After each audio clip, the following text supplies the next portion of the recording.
Oh, sorry. Hello, everybody. My name is Mitko Mitev. I am originally Bulgarian, but I live in the Netherlands for the last 18 years. I've been involved in software development and yeah, for more than 25 years, and the last 20 in testing, including test management and quality management. And I would like to talk about quality today. Topic is probably well known. Most of you have heard about a lot of software disasters that are happening in the world. But I think it's important because lately we're talking about Agile, we're talking about DevOps, we talk all these buzzwords and time to market. And I have the feeling that quality is going on the backside, so it's like not so important to people anymore. Although software bugs can be disastrous for your business, especially if the software is critical. So I just want to give you a perspective of what's happening at the moment in the world with some statistics. So I hope you like it. And I will give you some examples from disasters, really. Maybe you know some of them, but it's important to know also the reason for those disasters, like what kind of bugs they have and how can you prevent that. So, for the last year, I've read some statistics from 2016 and 2015 that United States economy loses $60 billion because of bad software. Reworks, productivity, damage. Unsuccessful projects are between 50% and 80%. Can you imagine? This means it's more than every second project fails. On 100 projects, you have 84 restarts.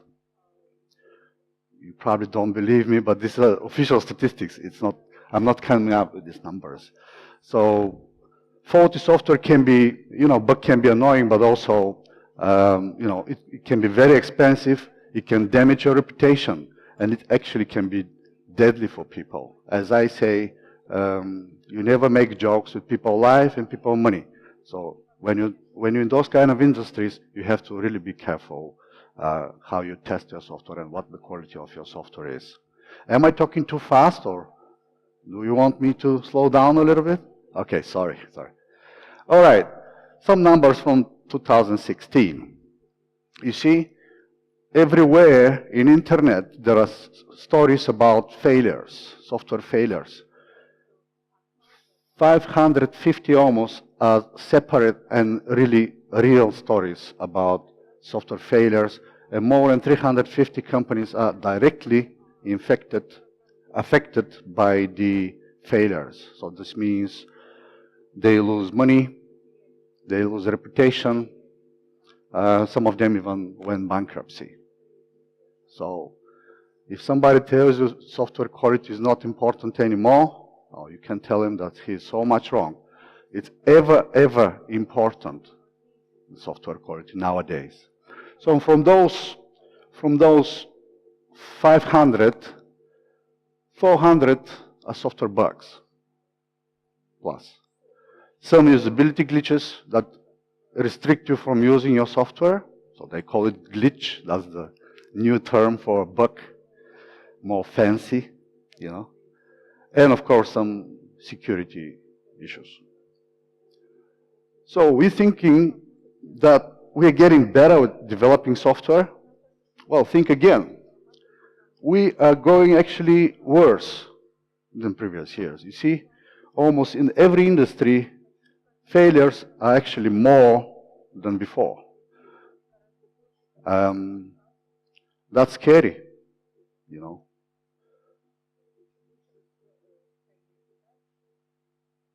50% of people say they find blockers in production.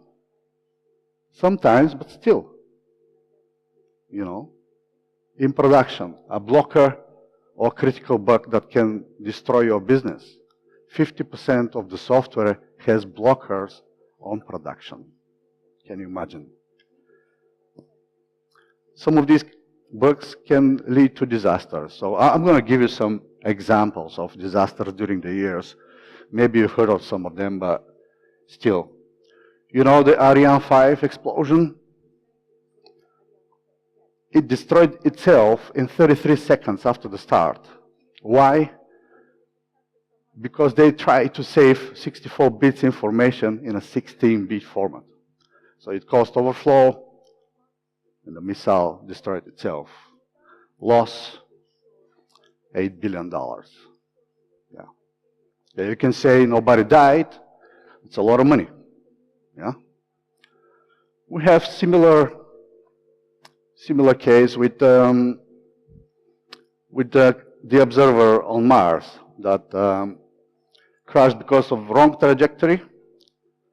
The software has been outsourced to an American company to write it, which developed it in imperial measures. So it's like feet, inch, yard. But NASA works on metrics, meters, centimeters. This bug can be easily found. If you have a specification, shouldn't be a problem to find such a simple bug, but it cost them $200 million because of the low trajectory. It just crashed on Mars.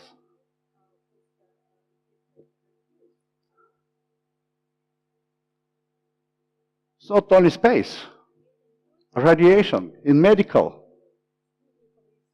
Have you heard of this?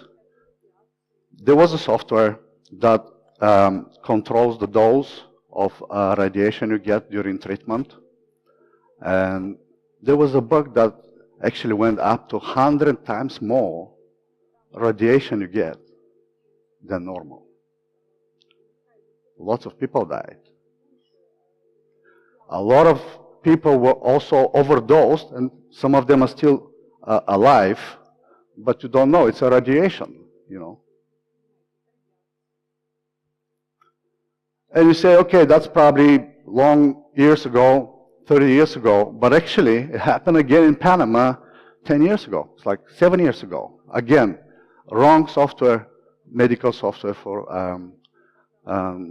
with a bug for overdose radiation. That's really scary. I'll give you another example.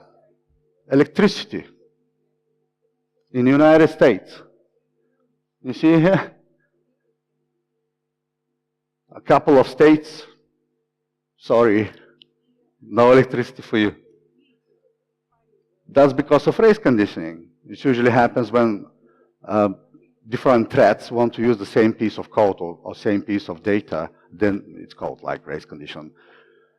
So this race conditioning was so overflowing the whole system, so all the servers went down. They didn't have electricity for probably 7 hours. I don't even know how much money that is. It's like a couple of states, no electricity. Right. Another one. Have you seen this one? How many of you have iPhones? It's like, do you have Apple Maps? No. Of course not. This is the most epic failure I've seen in my life. Went public. So you see this bridge? Do you want to drive? Oops. This is really total disaster. Missing cities. Completely entire towns not on the map. Disturbed images like this, you see? And I have hundreds of those examples.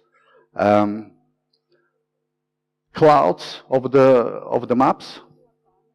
So you can't really see anything because there is a cloud. So why? Not very well tested mapping. Not enough testing.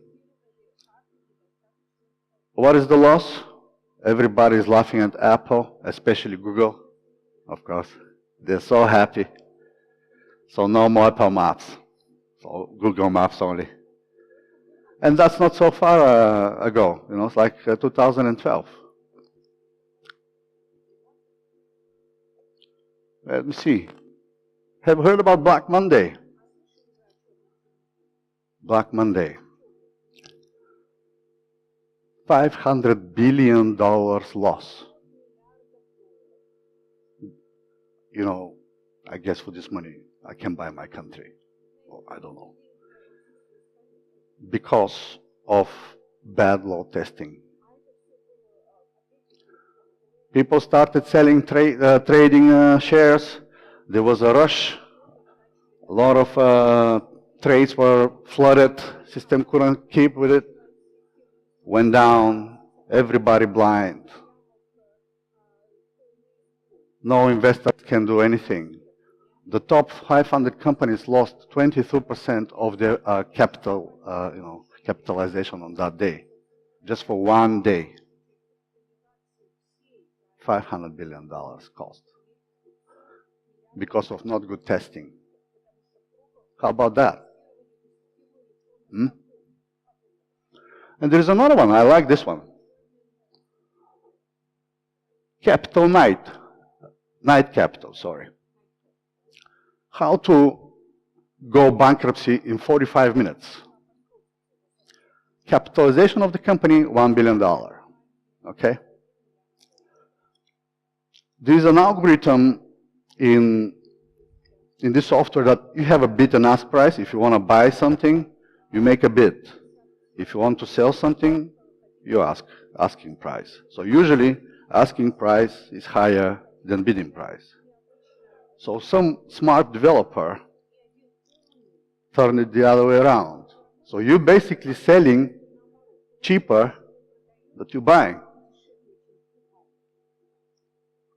With a speed of I think it's like 500 transactions a second, 4 million trades for 45 minutes. Loss, 460 million, penalties from the government.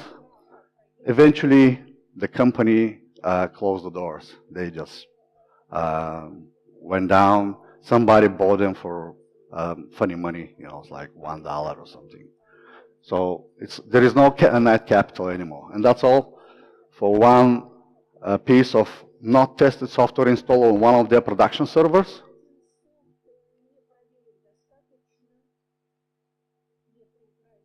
The other software was okay, but it's such a big volume that even one server is enough, Pepsi. I'll give you another example. So they made a lottery. On the bottles, you have a number. So they say, we will give 1 million peso in Philippines for the people that have the right number. And they produce hundreds of, thousands of bottles. Everybody's drinking Pepsi. Big marketing event. But the software made a mistake.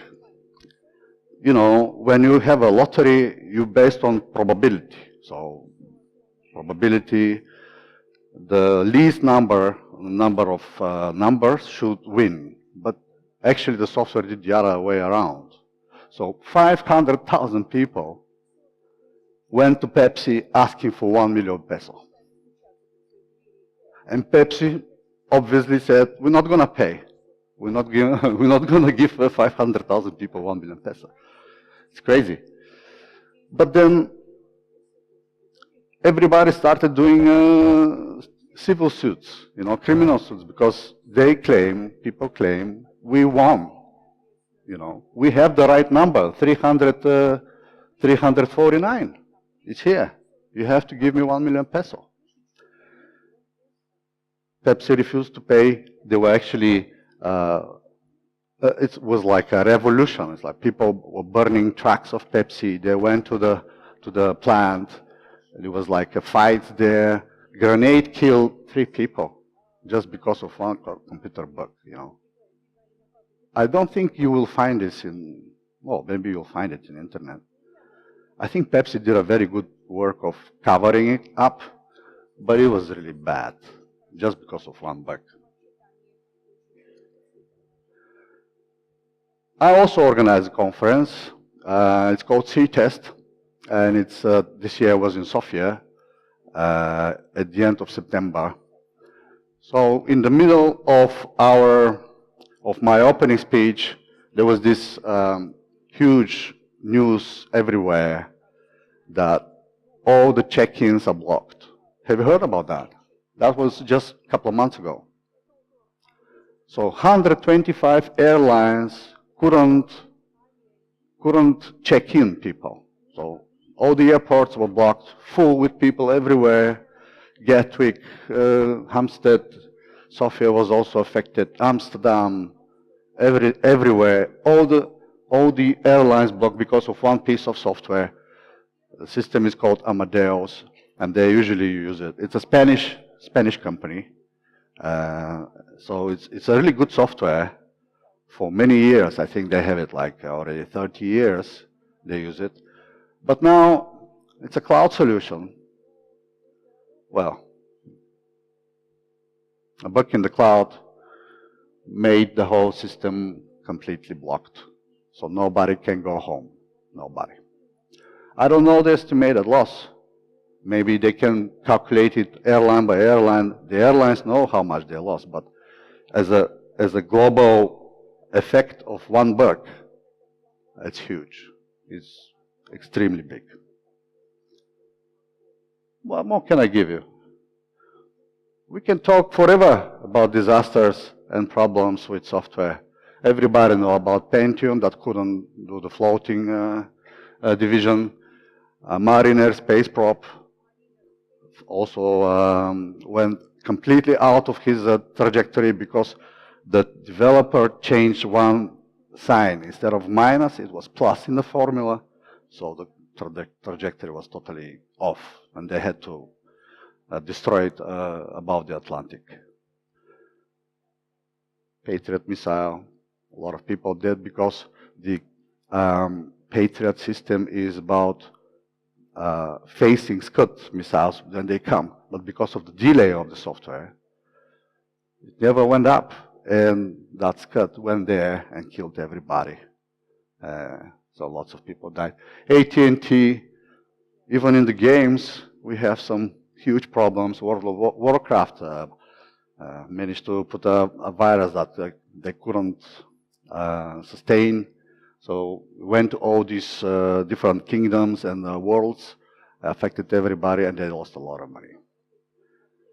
So, you want more? No. I think everybody here knows what I'm talking about, that quality is really, really important.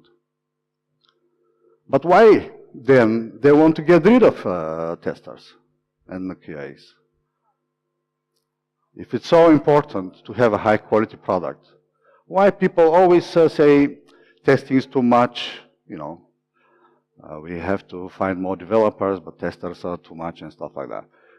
Just because of this. It's considered the main problem for software delivery because it takes so much time. Testing. That's the problem. They don't want to spend so much time. In this modern world, when you talk about DevOps and continuous this and continuous that, and you want to deliver every day, testing is considered a problem.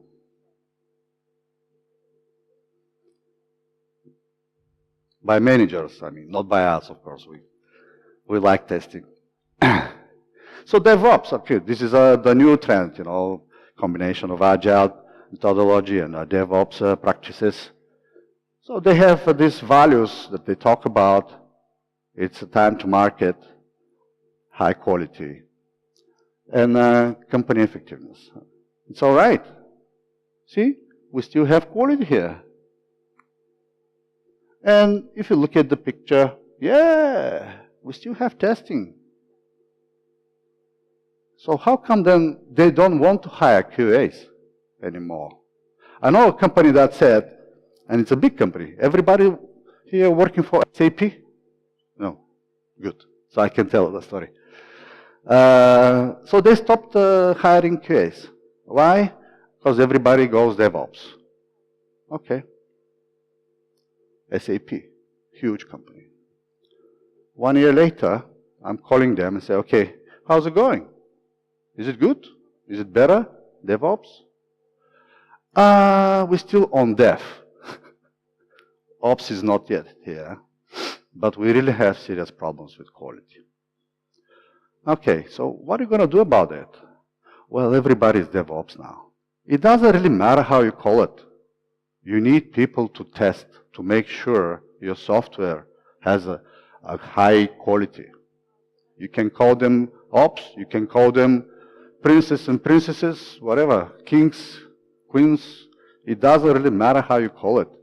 It's just quality people, you know.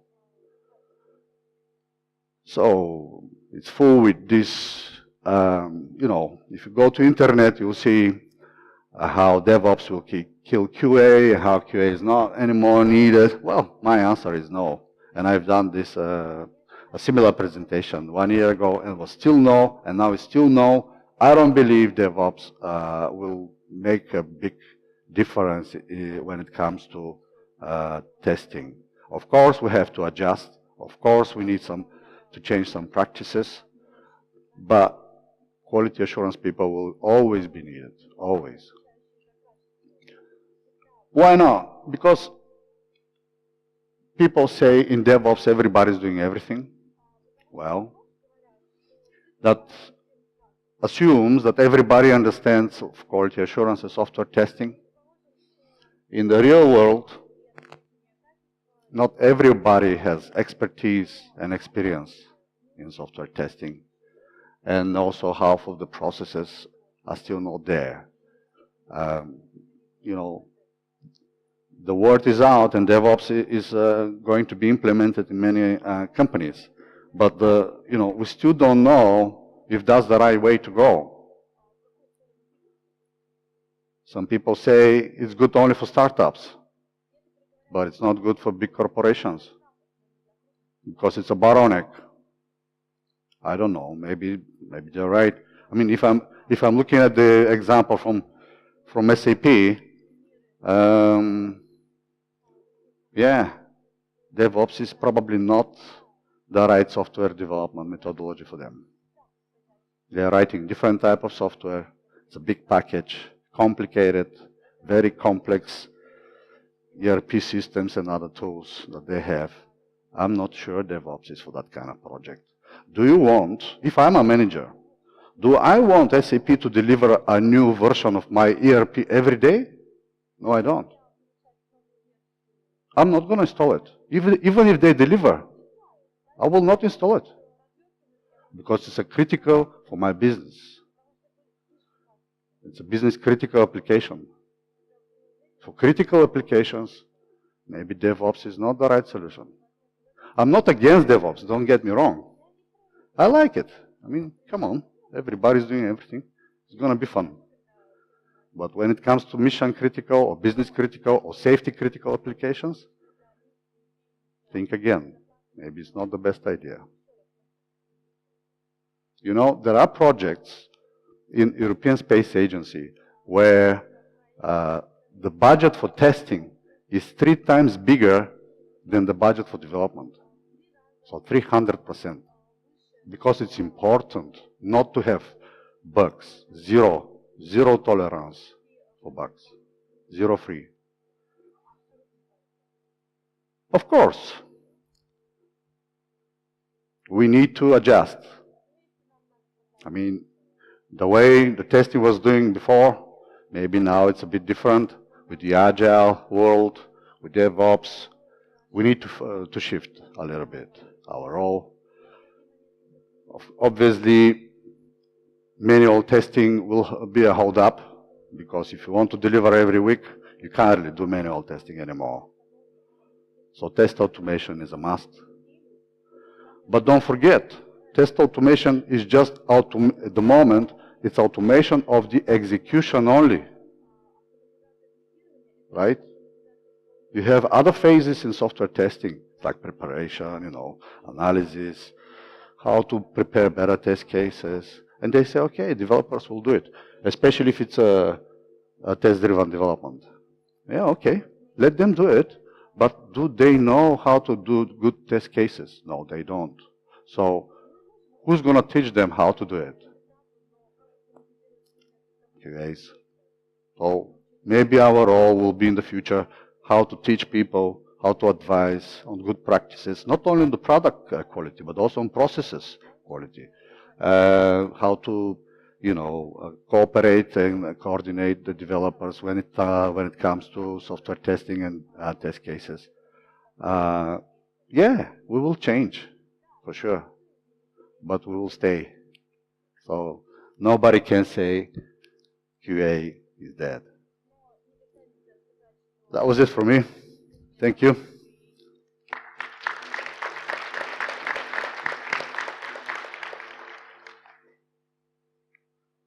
Questions? Ну, вы, собственно, сами слышали. Есть ли у кого-то какие-то вопросы? У нас осталось прилично времени, мы можем послушать всех. Осталось где-то еще 15 минут.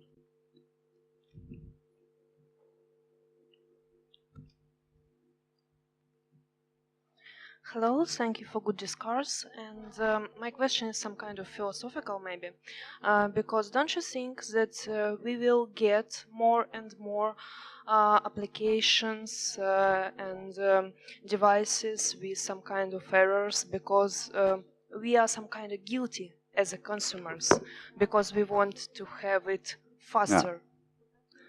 Well, you're right. With the mobile world, when the application is like 8 pages or 4 pages in the whole application, yeah, people just want to deliver all the time and new applications are coming on the market. I don't agree though that the people are more and more acceptable for bad quality, because when you have a mobile, if this application crashes, you just delete the application. I mean, in the years before, if Word crashes or Excel crashes, you have to have a tolerance to Microsoft or whoever wrote this software. But nowadays, the customer, the end user, has no tolerance. If the application is not good, directly delete. So I wouldn't say it's our fault. The problem is that so many software systems and applications have been written. Before it was obviously less. Nowadays it's millions and millions. And then obviously if you look at the statistics, maybe now the software is worse.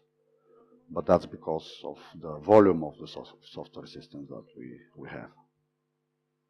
Yeah.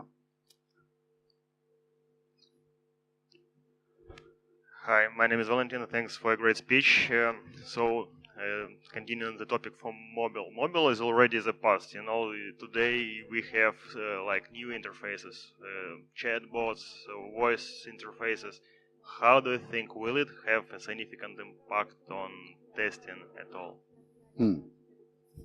Yeah, thank you for the question. So automation is everywhere. It's not only in the testing area. There are companies that are developing software that will produce software. It's like automated production of software. Everything is going automated. I was on a keynote from a great speaker called Paul Gerard. Maybe you've seen him before in SQA Days. His topic was if the robots will replace the humans. It's not only about testing, but in general, I don't think so. Maybe we can automate a lot of things, but we cannot automate the thinking that people do. So with all these new interfaces, it's all right to have complicated software and even more and more interfaces, but I don't think it will change a lot.